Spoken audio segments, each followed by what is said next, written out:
Muy buenas tardes a todos. A continuación, estos son los contenidos principales del video de hoy. El ataque sorpresa en la frontera de Dnipropetrovsk hizo que las tropas rusas huyeran de la zona de acceso. ¿Cómo logró el séptimo cuerpo aerotransportado de Kiev liberar más de 400 kilómetros cuadrados de territorio, destruir la propaganda enemiga y convertir el centro logístico de Koma en una pinza que asfixió a las fuerzas rusas?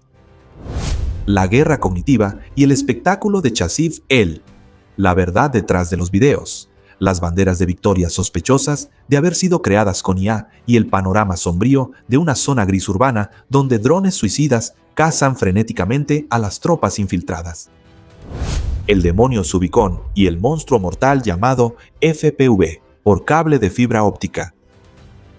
Descubre el arma invisible que está cortando las arterias del tráfico en el corredor mortal Cometos, convirtiendo el simple hecho de moverse en un acto suicida y obligando a los soldados a reforzar sus vehículos como en la película Mad Max. Rusia está impotente ante el muro de acero y la máquina de guerra agotada. La razón estratégica por la que la ambición de Vladimir Putin de controlar todo Donetsk en 2026 se derrumbó oficialmente y el número de reclutas cayó a un mínimo histórico. Las tropas rusas huyen en Dnipropetrovsk, la ofensiva de Putin en Donetsk se derrumba. Estimados espectadores, durante los últimos 4 años, Donetsk siempre ha sido la mayor y más persistente ambición en el tablero de guerra de Vladimir Putin, donde el control total de la región ha sido declarado por Rusia como el objetivo supremo. Aunque actualmente Ucrania solo conserva aproximadamente 1/5 parte de toda la región, esa modesta porción de tierra contiene un muro de acero sólido que el ejército ruso no ha logrado romper en los últimos 4 años. Esa es la famosa franja fortificada que incluye 4 ciudades estratégicas conectadas desde Konstanta-Ivka hasta Sloviak.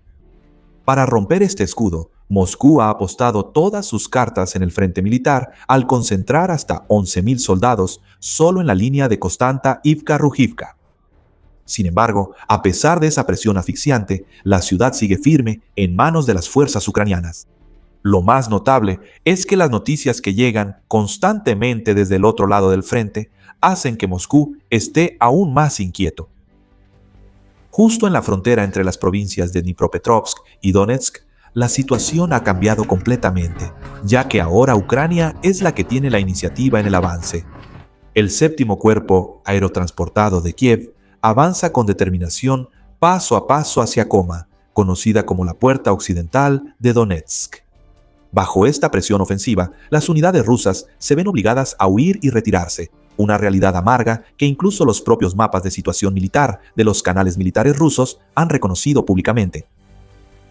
Desde febrero, se ha activado una operación decisiva en el rincón del campo de batalla que más preocupa a Moscú. Partiendo de la línea del río Vovcha, las fuerzas aerotransportadas de Ucrania lanzaron un ataque feroz hacia el sur en la dirección que el mando ucraniano llama el Frente Polesandika. El objetivo supremo de este ataque no es otro que borrar todos los logros que Rusia alguna vez utilizó como herramienta de propaganda sobre haber puesto pie en Dnipropetrovsk el verano pasado. Las cifras reales en el campo de batalla lo dicen todo. Según los cálculos del Instituto para el Estudio de la Guerra, ISVK, más de 400 kilómetros cuadrados de territorio en esta zona han sido liberados por Ucrania desde finales de enero. El Estado Mayor General de Ucrania afirma que casi todo el territorio de Dnipropetrovsk ha sido completamente limpiado de la presencia enemiga.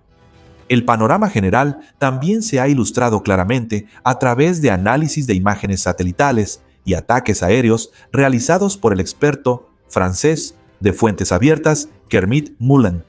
Las zonas clave, como Novopavlivka e Ivanivka, ya están completamente bajo el control de Ucrania, mientras que las fuerzas de Kiev también han asegurado Pit-Yavno, empujando a las tropas rusas a quedar agrupadas en franjas estrechas de bosque cerca de Filia. Las fuerzas principales de Rusia en esta zona tuvieron que retirarse y atrincherarse detrás del río Mokrieli. Esta retirada fue confirmada por fuentes cercanas a Rusia, cuando el periódico Argumentos y Hechos, AIFE, citó a soldados rusos admitiendo que el cuerpo ucraniano se está infiltrando en pequeños grupos hacia Koma, obligando a las unidades rusas a pasar a una postura defensiva pasiva para detener la amenaza.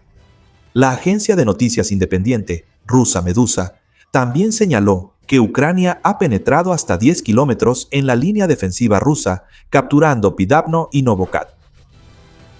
El foco de toda la presión que pesa sobre las fuerzas rusas en este momento es el pueblo de Koma. Está protegido por el río Mokry Eli, serpenteante y ubicado justo en el cruce de transporte clave de la región.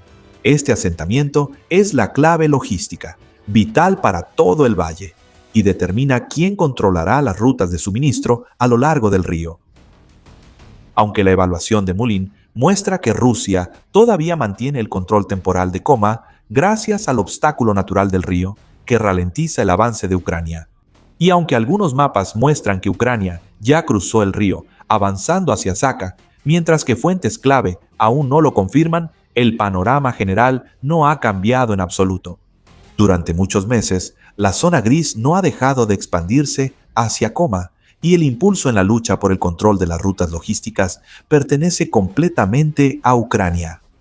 Como señala el periódico Euromaidan Press, este es uno de los pocos frentes de combate donde Ucrania ha logrado establecer una superioridad absoluta directamente en el terreno.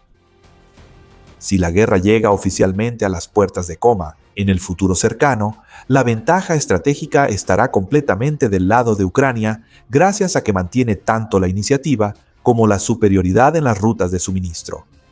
El hecho de que las fuerzas rusas se hayan retirado de sus posiciones defensivas obligó a Moscú a tomar una decisión difícil: retirar unidades de élite del cinturón fortificado de Donetsk para reforzar esta línea defensiva, lo que significa debilitar otro frente clave propio.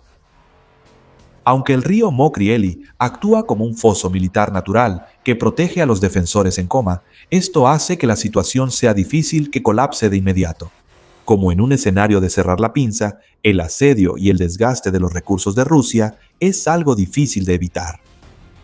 Para entender más a fondo el aspecto de la campaña de Koma, hay que mirar a Novopavlivka, el pueblo fronterizo que se encuentra justo al norte de esta ruta. Este es el objetivo oficial en la ofensiva rusa desde marzo de 2025. Moscú solía desplegar aquí unidades pesadas, incluyendo una división blindada, con el objetivo de abrir la puerta hacia Dnipropetrovsk.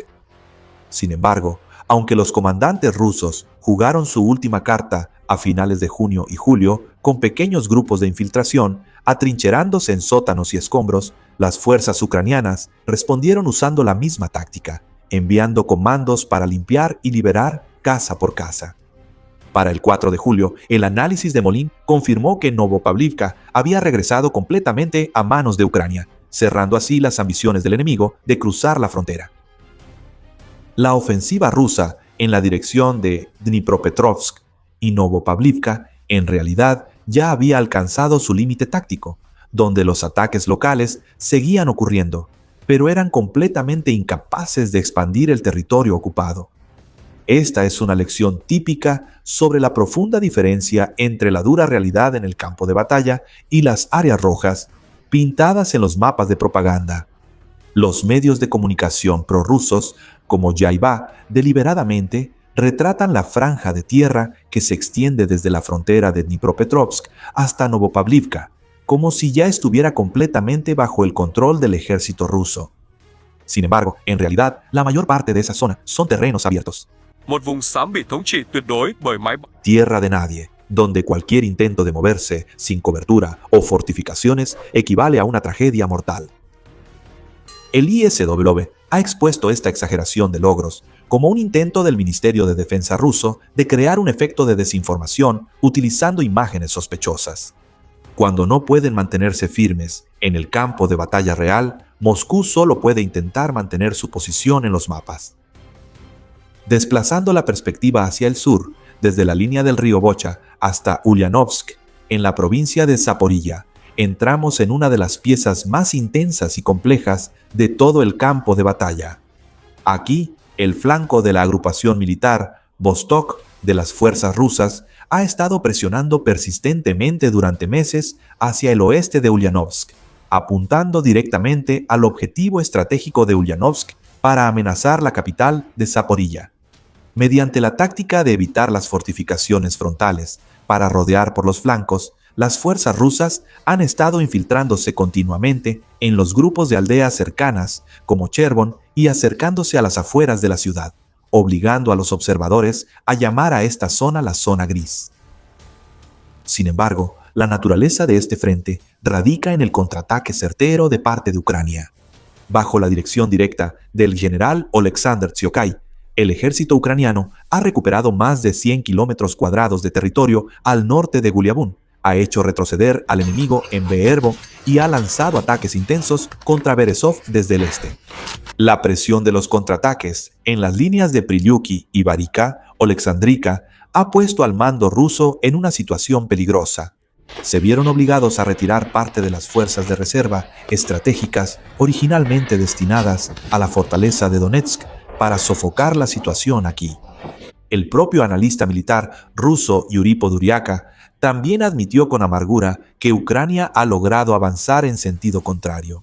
El puesto logístico de West-Gespenivka está amenazando con arruinar todo el plan del mando para tomar Oriv.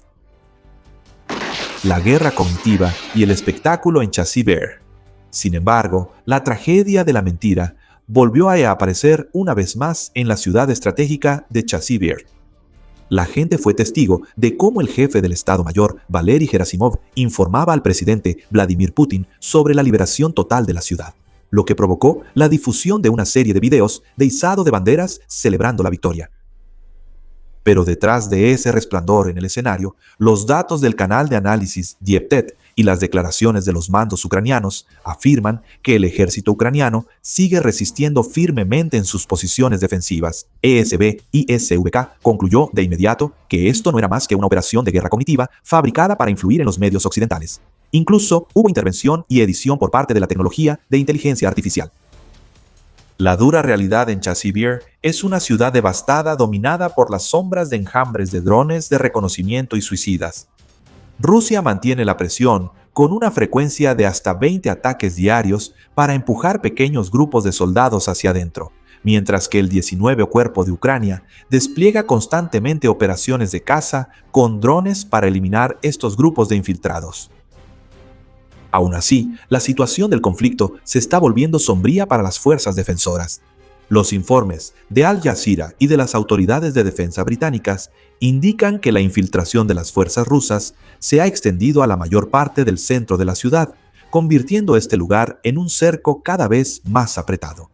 A primera vista, las declaraciones de que la ciudad ha caído hechas por los combatientes que regresan del frente y las imágenes de soldados ucranianos que aún transmiten en vivo desde dentro de Chasiv-Yar parecen contradictorias. Pero ambas son ciertas al mismo tiempo, porque esa es precisamente la amarga naturaleza de una zona gris urbana. Esta guerra no es una línea recta de un solo sentido.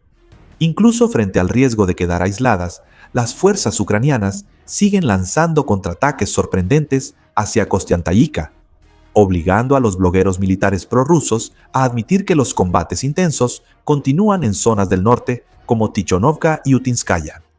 Chasiv-Yar, por eso, no es solo un punto caliente militar, sino que se ha convertido en un símbolo de una guerra librada hasta la última gota de sangre, donde la línea entre la victoria propagandística y la realidad del campo de batalla se desvanece entre el humo y el fuego. El informe del Instituto de Estudios de la Guerra, SVK, señala que en las ciudades clave, las fuerzas ucranianas no solo resisten con valentía, sino que también organizan contraataques para recuperar cada tramo de tierra estratégica. Mirando más al norte, en la fortaleza de Chasiv-Yar, se está desarrollando una historia aún más dramática.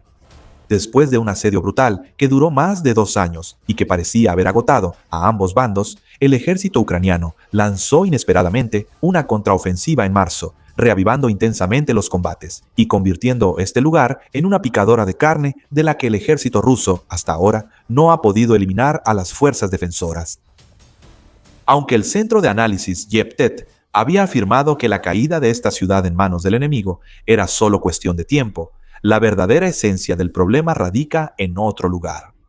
Durante 9 meses consecutivos desde octubre, el avance de Rusia se detuvo por completo ante las puertas de la ciudad.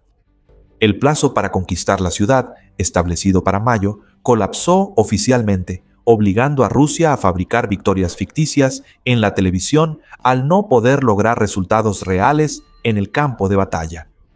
Tal como lo señalaron las autoridades de defensa británicas, el precio que Rusia tuvo que pagar por este cinturón fortificado fue un ritmo de avance extremadamente lento y unas pérdidas humanas que superaron el límite tolerable.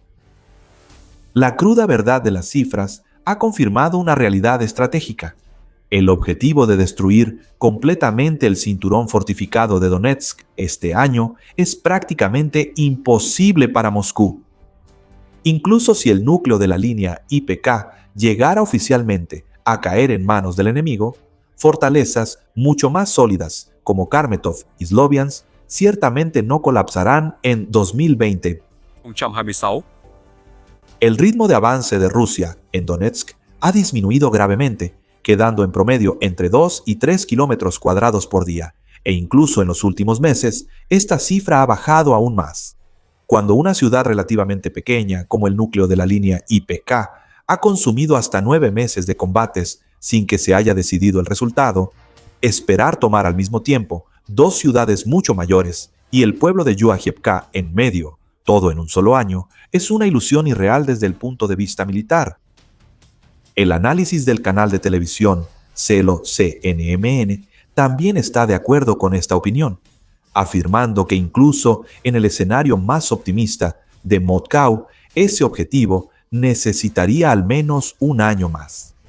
Una campaña ofensiva que está consumiendo hasta 35.000 bajas al mes no puede soportar al mismo tiempo 2 grandes batallas urbanas de enorme escala, especialmente cuando las unidades de élite están siendo constantemente retiradas para reforzar el Frente Sur. El periódico Una campaña ofensiva. 35.000 soldados regulares siguen siendo insuficientes para tomar toda la región de Donetsk en 2020. No se puede negar que el ejército ruso sigue avanzando poco a poco de manera peligrosa en la fortaleza. La verdadera fuerza detrás de este avance no proviene de una gran guerra, ni de unidades de élite enviadas al frente.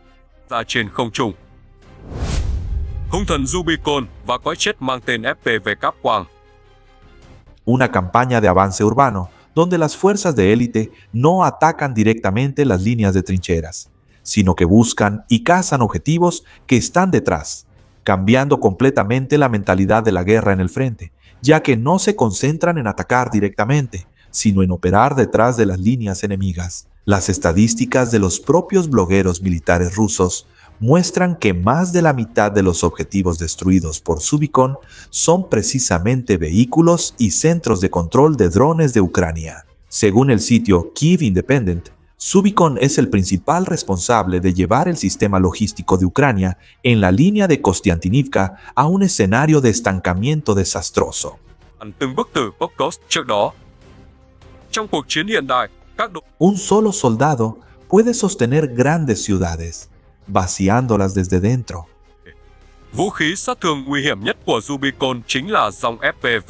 Para el frente, con el cable enrollado de varios kilómetros que se despliega durante el vuelo, su señal no se transmite por el aire, haciendo que incluso los sistemas de guerra electrónica más avanzados sean completamente inútiles. Después de probarlo con éxito en Kost y expandirse rápidamente al frente oriental, este modelo fue institucionalizado como el concepto de línea de defensa, organizando las fuerzas no tripuladas en profundidad en lugar de dispersarlas entre las brigadas. Las consecuencias devastadoras de esta red son evidentes en la nueva ruta principal desde Kemetod hasta Kustintaivka, un lugar que los corresponsales de guerra han comparado con un corredor de la muerte. El suministro aquí ahora depende casi por completo de robots terrestres, mientras que evacuar heridos en vehículos estándar se considera un acto suicida, obligando a los soldados a caminar bajo el fuego cruzado. Este desgaste brutal ha dejado al ejército de Ucrania en una grave escasez de camiones y camionetas, obligándolos a soldar estructuras de acero alrededor de los vehículos. haciéndolos parecer autos sacados de una película posapocalíptica. Rusia está impotente ante el muro de acero y la máquina de guerra agotada. Además de la sombra de Subicorn, la abrumadora superioridad numérica de Moscú y las duras decisiones tácticas del mando ucraniano también han impactado fuertemente en la situación. Como destacó el periódico Aris Times, el avance de Rusia es, ante todo, producto de la persistente superioridad de personal de Moscú. Cuando Rusia no respondió, Kostiantynivka fue relegada en la prioridad de defensa. Aunque Ucrania ya había hecho esfuerzos con el muro, phải rút lữ đoàn tinh nhuệ Azov sang ứng cứu, khiến Kostyantynivka bị đẩy xuống thứ tự ưu tiên phòng thủ. y atacó directamente las bases y cuarteles generales de Rubicon en febrero, el analista finlandés Emin Katemi opinó francamente que, aunque los ataques de mediano alcance de Ucrania han debilitado la capacidad de combate de Rusia, aún no son suficientes para romper el impulso ofensivo del adversario. En resumen, la situación en tierra de Rusia está mostrando una aceleración en el deterioro que resulta sorprendente. Si en junio de 2025 el ejército ruso logró ocupar 481 kilómetros cuadrados de territorio, para junio de 2025 esta cifra se redujo a solo 30 kilómetros cuadrados de territorio. La velocidad de avance diaria se desplomó de 16.6 kilómetros cuadrados de territorio a menos de 1 kilómetro cuadrado de territorio. Y en todo el año 2026, la superficie total de tierra que Rusia logró conquistar en Donetsk fue de solo 349 kilómetros cuadrados de territorio. Para ganar cada kilómetro cuadrado de esa tierra roja, las pérdidas humanas de Rusia, según cálculos de las autoridades occidentales, alcanzaron la aterradora cifra de 35.000 muertos y heridos cada mes. ¿Podrá la maquinaria de guerra de Vladimir Putin seguir compensando la gran cantidad de sangre derramada con un número equivalente de nuevos reclutas? Las cifras financieras y de inteligencia están enviando señales de advertencia graves. El análisis del experto Janis Lutz del Instituto SVKP de Alemania, basado en datos del Ministerio de Finanzas de Rusia, muestra que en el primer trimestre de 2026, solo 71.216 soldados contratados se unieron al ejército, lo que equivale a aproximadamente 800 personas por día. Esta cifra ha disminuido un 20% en comparación con el mismo periodo del año pasado y ha caído al nivel más bajo en los últimos 3 años. Las estadísticas de julio de la Agencia de Inteligencia Exterior de Ucrania también señalan que Rusia ni siquiera ha alcanzado la mitad del objetivo de reclutamiento de 409.000 personas para todo el año. Entonces, con lo que Rusia está experimentando, ¿cuándo podrá Rusia superar el obstáculo de Donetsk? Y seguramente, Ucrania no permitirá que eso suceda. ¿Y ustedes qué opinan? Dejen su punto de vista en los comentarios. Gracias por la inspiración.